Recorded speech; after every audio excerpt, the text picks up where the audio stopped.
छोटू sound entertainment YouTube channel में अपने लोगन के स्वागत है। अही चैनल के लाल बटन दबा के सब्सक्राइब करू और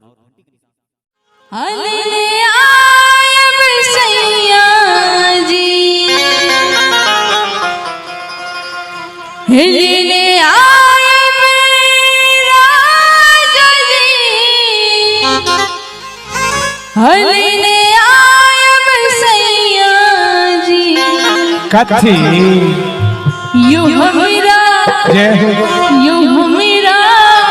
और ताली बजता यू हमीरा यू हमीरा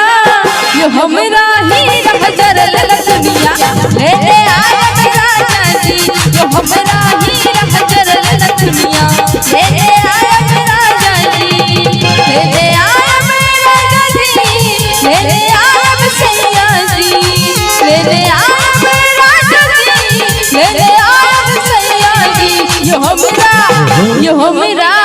यो मेरा ही हजर ललनिया ले ले आया मेरा जाजी यो मेरा ही हजर ललनिया ले ले आया मेरा जाजी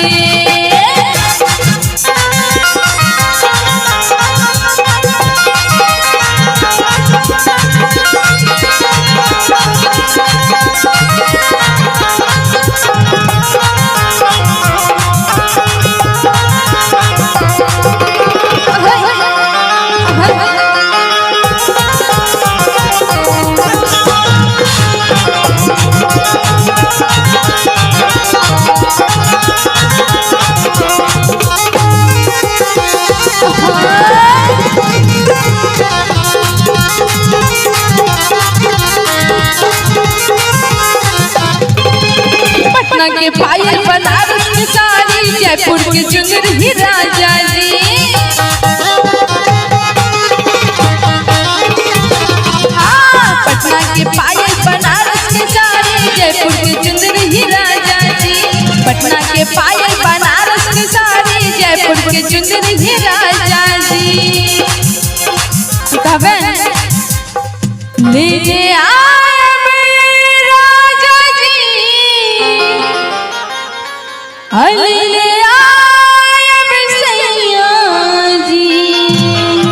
मौसम जी जी देखियो फेकन यादव जी अच्छा। जे अपने डिमांड के लिए फेकन जी बेनीपुर से होना चाहते यही गाँव लेकिन बेनीपुर से फेकन यादव जी की तरफ से 101 टका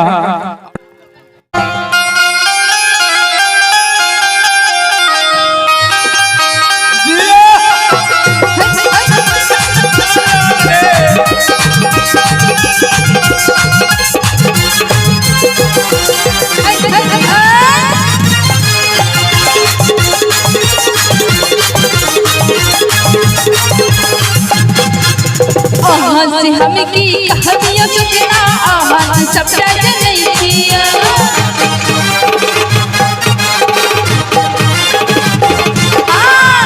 से हम की कहानियां सुनना आवाज सबका जनैया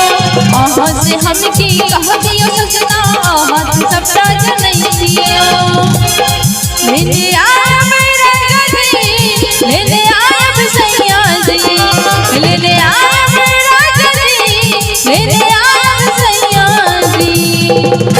राजा जी के कहलिए किस आने ले तो ओई के लिए एक बार ताली बजा दियो यो हमीरा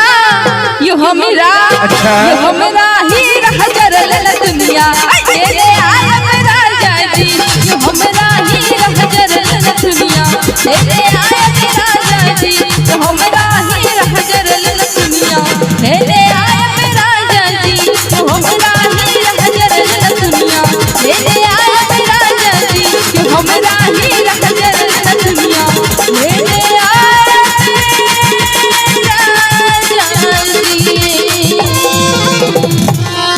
क्या बात है ये हमरा हीरा जरल